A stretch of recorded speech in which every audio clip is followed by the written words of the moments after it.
રુદ્ર સંહિતા સૃષ્ટિખંડ. આંબળાના ફળ જેવડા રુદ્રાક્ષ ઉત્તમોત્તમ ગણાય છે. બોર જેવડા મધ્યમ અને ચણોથી જેવડા અધમ કનિષ્ઠ મનાય છે. રુદ્રાક્ષ ધારણ કરનાર સર્વ પાપોથી મુક્ત થાય છે. રુદ્રાક્ષ પરમ પવિત્ર છે. તે શિવને અત્યંત પ્રિય છે. કલ્યાણકારી ફળ આપનાર રુદ્રાક્ષની માળા સિવાય અન્ય કોઈ માળા કે વસ્તુ નથી. જે રુદ્રાક્ષ સરળતાથી દોરો પરોવી શકાય તેવા આપોઆપ છિદ્રવાળા હોય તે ઉત્તમ ગણાય છે. આ રીતે ભગવાન શિવની આજ્ઞાની નિત્ય સિદ્ધિ અને મુક્તિ અર્પે એવી વિદેશ્વર સંહિતાની કથા શુતે મુનિવર્યોને કહી સંભળાવી છે. વિદેશ્વર સંહિતે યમ કથિતા મુનીશ્વરા સર્વ સિદ્ધિ પ્રદા નિત્યમ મુક્તિતા શિવ શાસનાર્થમ વિશ્વોદ્ભવ સ્થિતિ લયોમ લયાર્દિશમ હેમુદેમ ગૌરીપતિ વિદિત તત્વમનમ કૃતમ માયાશ્રયમ વિગત માયજમ બોધ સ્વરૂપમ હિ શિવમ નમામિ. જગતની ઉત્પત્તિ સ્થિતિ અને પ્રળય વગેરેના મુખ્ય કારણરૂપ પાર્વતીના પતિ તત્વજ્ઞ અનંત કીર્તિવાળા માયાના આશ્રય રૂપી છતાં પણ માયાથી રહિત ન સમજી શકાય એવા સ્વરૂપવાળા તથા વિમલ જ્ઞાન સ્વરૂપ એવા ભગવાન શિવને હું વંદન કરું છું. વ્યાસમુનિએ જગત પિતા શિવજી માતા પાર્વતીજીને તેમના પુત્ર ગણેશને નમસ્કાર કરી અને આ રુદ્ર સંહિતાનો પ્રારંભ કર્યો હતો. મુનિવર્યોએ કહ્યું કે હે શુદ્ધ, આપે અમને ભગવાન શંકરની ઉત્તમ કથા સંભળાવી, પરંતુ અમને તૃપ્તિ થઈ નથી. અમારું મન કથામૃતનો પાન કરતા અતિ ઉત્સુક છે. આપ તો સર્વજ્ઞ છો. વળી મહર્ષિ વ્યાસની આપના પર અસીમ કૃપા છે. શિવ નિર્ગુણ હોવા છતાં આપને સગુણપણે પણ દર્શન આપે છે. અમને ખાતરી છે કે તેઓ કરુણા નિધાન અને જલ્દી પ્રસન્ન થાય તેવા છે. માટે આપ અમને શિવજીના સગુણ ચરિત્રો સવિસ્તર સમજાવો. શુદ્ધ બોલ્યા કે હે મહર્ષિ મુનિવર્યો, આપની શિવ પ્રત્યેની ભક્તિથી હું પ્રભાવિત થયો છું અને ભગવાન શંકરની કથા તો લોક માતા ભગવતી ગંગાની પેઠે ત્રણેય લોકને પવિત્ર કરે છે.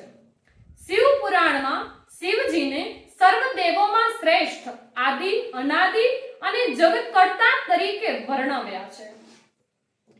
એકો દેવ કેવલો નિર્ગુણસ્ય, અર્થાત કે ભગવાન તો એક તે નિર્ગુણ છે. અને એવું પુરાણ કર્તાઓએ પ્રતિપાદન કર્યું છે. માત્ર ઉપાધિ ભેદથી આ પરમ કૃપાળુ પરમાત્મા વિવિધ સ્વરૂપે દેખાય છે. શાસ્ત્રોક્તોએ સર્વેશ્વર એક જ હોવા છતાં પણ વિવિધ દેવોની ઉપાસના કરવા અનુરોધ કર્યો. પરંતુ ઉપાસના કરનારા લોકો પોતપોતાની રુચિ અનુસાર ઉપાસના કરે છે.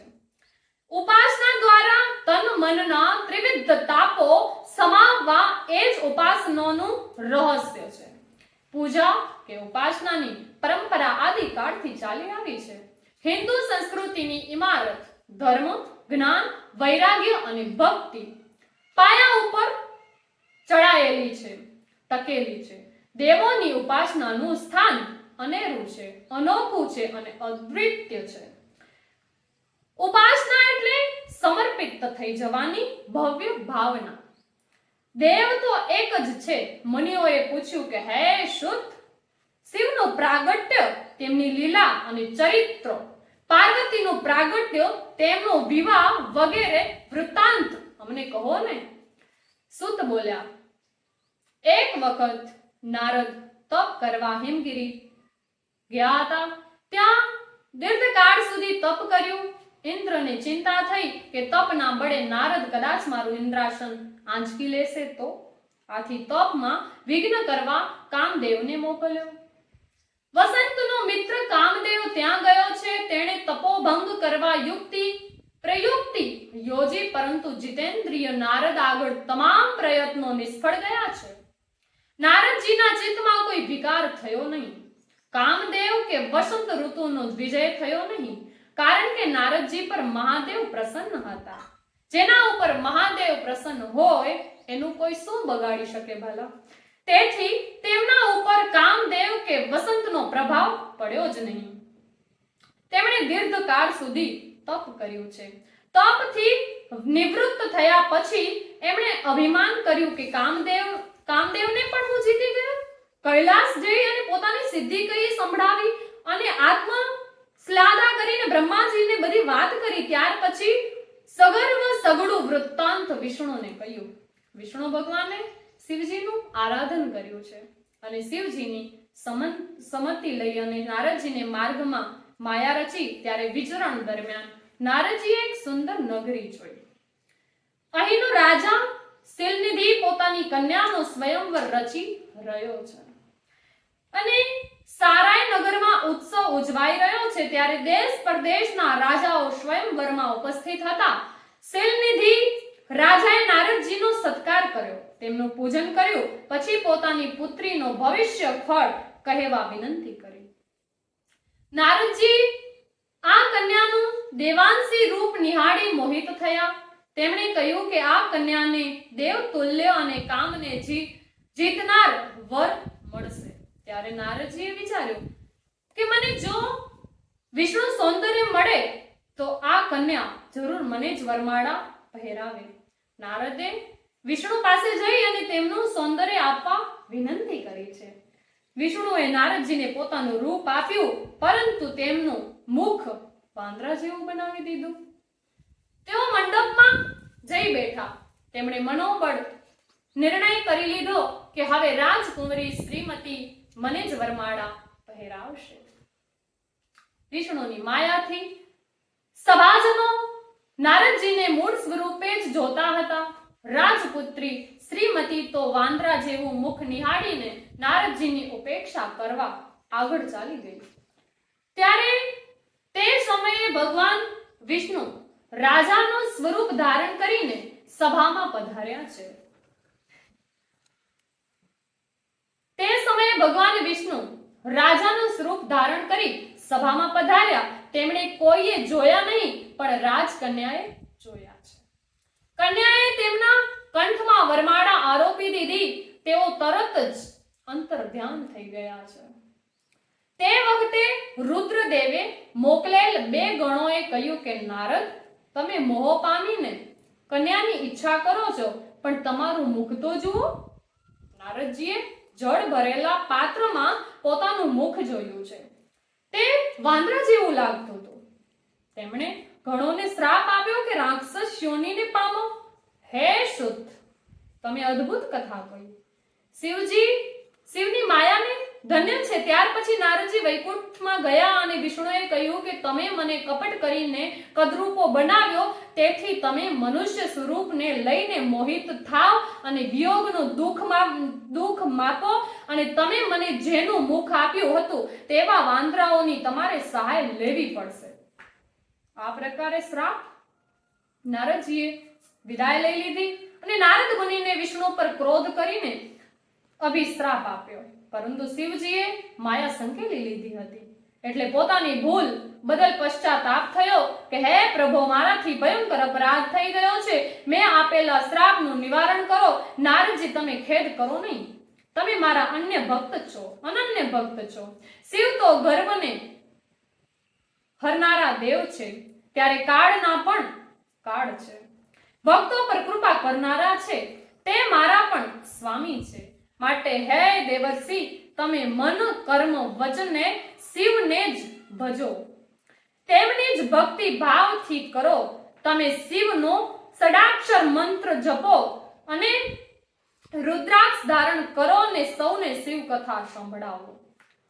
શિવ તીર્થોમાં વિચરણ કરો, પૂજન અર્ચન કરો. તમે નિર્વિકલ્પ સ્વરૂપની પ્રાપ્તિ કરો. વિષ્ણુના આદેશાનુસાર નારદજી તીર્થધામ કરવા લાગ્યા. એકાએક શિવજીને ગણો તે શ્રાપિત બન્યા હતા. તેમનો ભેટો થયો.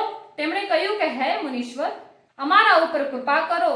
હે શિવગણો, શિવની ઈચ્છાથી જ મારી બુદ્ધિ ભ્રષ્ટ થઈ હતી અને મેં તમને શ્રાપ આપ્યો હતો. તમે અનુસાર તમે શક્તિમાન રાક્ષસ રાજા થશો અને શિવજી સ્વયં તમારો ઉદ્ધાર કરશે. ફરતા ફરતા નારદજી સત્યલોકમાં બ્રહ્મા પાસે ગયા. હે પિતામહ, મેં આપની કૃપાથી વિષ્ણુનો મહિમા જાણ્યો છે, પણ શિવ તત્વની અનભિક્ષ છું. શિવ નિર્ગુણ હોવા છતાં સગુણ કેમ છે? હું તેમનું સત્ય સ્વરૂપ સમજાવવા અશક્તિમાન છું. મારામાં શક્તિ નથી કે હું એમનું વર્ણન કરી શકું. તેઓ તુરત જ પ્રસન્ન થાય તેઓ દેવ છે. વળી તમે ત્રણેય દેવો બ્રહ્મા, વિષ્ણુ અને મહેશ્વર શિવના અંશથી ઉત્પન્ન થયા છો. મહેશ્વર પૂર્ણ અંશ રૂપ હોવાથી તેઓ પરમ શિવ રૂપે પૂજાય છે. હે પિતામહ, સતી પાર્વતી શિવને કઈ રીતે પ્રાપ્ત થયા તે અને પરાક્રમી પુત્ર કાર્તિકેયના જન્મની કથા સાંભળવા હું ઉત્સુક છું. હે પુત્ર, શિવજીના અદ્ભુત રહસ્યોનો કોઈ દેવ પૂર્ણપણે પાર પામી શક્યા નથી. શિવજી સર્વના સ્વામી અને ગર્વનું ખંડન કરનારા છે. તેઓ પરમ બ્રહ્મ પરમાત્મા છે. તે જ નિર્ગુણ, નિર્વિકાર, સત્વ, રજસ અને તમસ એ ત્રણેય ગુણોથી પર છે. બ્રહ્મા, વિષ્ણુ અને મહેશ એ ત્રણેય સ્વરૂપે પ્રગટ થયા. નિર્ગુણ અવસ્થામાં તેઓ શિવ કહેવાય. તેઓ જ મહેશ્વર મહાદેવ કહેવાયા છે.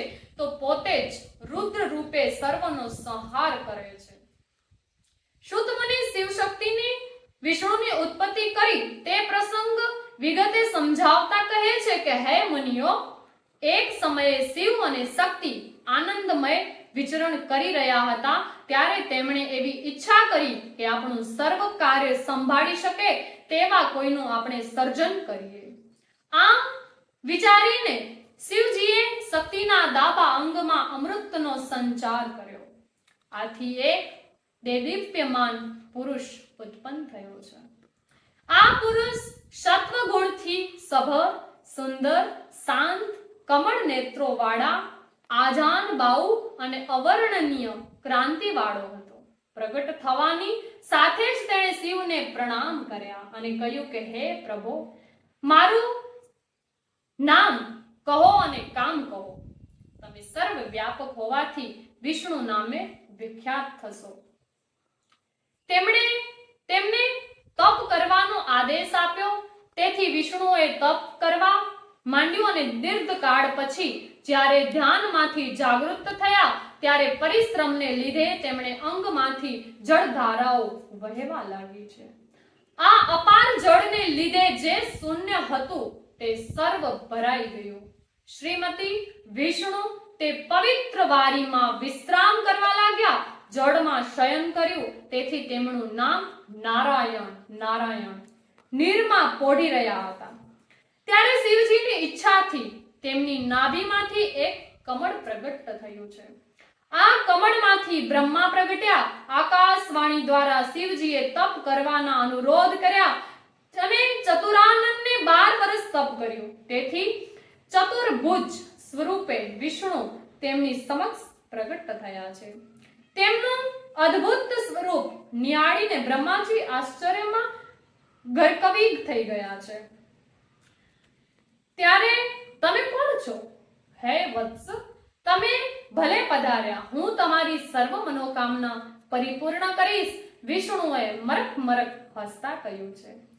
વત્સ કહીને સંબોધન કર્યું એટલે કે ચતુરાનંદને ખોટું લાગ્યું. તેઓ ક્રોધિત બનીને ઠપકો આપવા લાગ્યો કે ગુરુ જે રીતે શિષ્યને કહે તેમ તમે મને વત્સ શા માટે કહો છો? હું સ્વયંભૂ અજન્મા પિતામહ છું. વિષ્ણુ અને બ્રહ્માનો વિવાદ આગળ ચાલ્યો. વિષ્ણુએ કહ્યું કે તમે તો મારી નાભીમાંથી ઉત્પન્ન થયેલા અને કમળમાંથી જન્મ્યા છો. ન ભૂલી જાઓ હે બ્રહ્મા, તમે નહીં પણ હું જ સર્વવ્યાપક પરમાત્મા છું અને સારું વિશ્વ મારું સ્વરૂપ છે. ત્યારે માટે તમે મારા શરણે આવો. શિવજીની માયાથી મોહિત બનેલા બ્રહ્માએ તિરસ્કાર યુક્ત વાણીમાં કહ્યું કે તમે મિથ્યા વચન કહો છો. પિતામહ તો હું જ છું. વિષ્ણુ અને બ્રહ્માનો વિવાદ વધી પડ્યો અને વાગ્યુતોમાંથી બાહુ યુદ્ધ શરૂ થયું. સમુદ્ર ખળભળી ઉઠ્યો છે. આ સમયે ઉભયે સમક્ષ અવર્ણનીય આદિ કે અંત વગરનું લિંગ પ્રગટ થયું. ત્યારે આ તેજમાંથી લિંગને નિહાળીને વિષ્ણુએ કહ્યું કે આ હે બ્રહ્મા, હવે તો વિવાદ તજો, અહીં કોઈક ત્રીજું પ્રગટ થયું છે. તે વિશે તપાસ કરીએ. આ સ્તંભ સમાન પ્રકાશિત લિંગની તપાસ કરવા તમે ઉપર પ્રયાણ કરો અને હું નીચે જાઉં. વિષ્ણુએ વરા ભૂંડનું રૂપ લીધીને ત્યારે ચતુરાનંદને હંસનું રૂપ ધારણ કર્યું. વરાહ સ્વરૂપે વિષ્ણુ નીચે જવા માંડ્યા અને હંસ સ્વરૂપે બ્રહ્મા ઉપર નીકળ્યા છે. ભગવાન વિષ્ણુએ શ્વેત વરાહનું સ્વરૂપ ધારણ કર્યું. તેથી તે સમયથી શ્વેત વરાહ નામનો કલ્પ શરૂ થયો હતો. બંને દેવો લિંગનો તાગ મેળવી શક્યા નહીં. તેથી પ્રાર્થના કરી કે હે પ્રભુ, અમે આપના રૂપને પીછડી શક્યા નહીં, માટે પ્રગટ રૂપ દર્શન કરો. જ્યારે બંને દેવો વાદ વિવાદથી મુક્ત થઈ ગર્વરહિત બન્યા ત્યારે તેમના શબ્દ બ્રહ્મ ઓમકારનો મધુર ધ્વનિ સંભળાયો છે. બંને દેવો સુસ્પષ્ટ અને પ્લુપ્ત સ્વરૂપ અને સ્વરવાળો ઓમ ધ્વનિ જ્યારે સાંભળીને આશ્ચર્ય મુગ્ધ બની ગયા. તેઓ એકાંક્ષર ઓમકારમાં ભગવાન શ્રી સદાશિવને શબ્દ બ્રહ્મ સ્વરૂપ પરમેશ્વર સમજ્યા અને ઓમ રૂપે પરમ કારણ રૂપ સચિદાનંદ સ્વરૂપ પરમ બ્રહ્મ દિવ્ય દર્શન બંને દેવોના થયા છે. ટૂંકમાં કહીએ તો ઓમકારમાં રહેલા આકારથી બ્રહ્માંડ રૂપ ઈંડામાંથી જન્મેલા બીજ રૂપ બ્રહ્મા કહેવાયા અને ઉકારથી વિષ્ણુ અને અકારથી મહાદેવ કહેવાયા. આકાર દ્વારા સૃષ્ટિ સર્જન, ઉકાર દ્વારા મોહ પ્રાપ્તિ અને મકાર દ્વારા નિત્યકૃતિ પ્રાપ્ત થાય છે. આ પ્રકારનું અનુપમ ઓમકાર સ્વરૂપ નિહાળીને ભગવાન શંકરની સ્તુતિ કરી છે. ઓમ નમઃ શિવાય. હર હર મહાદેવ.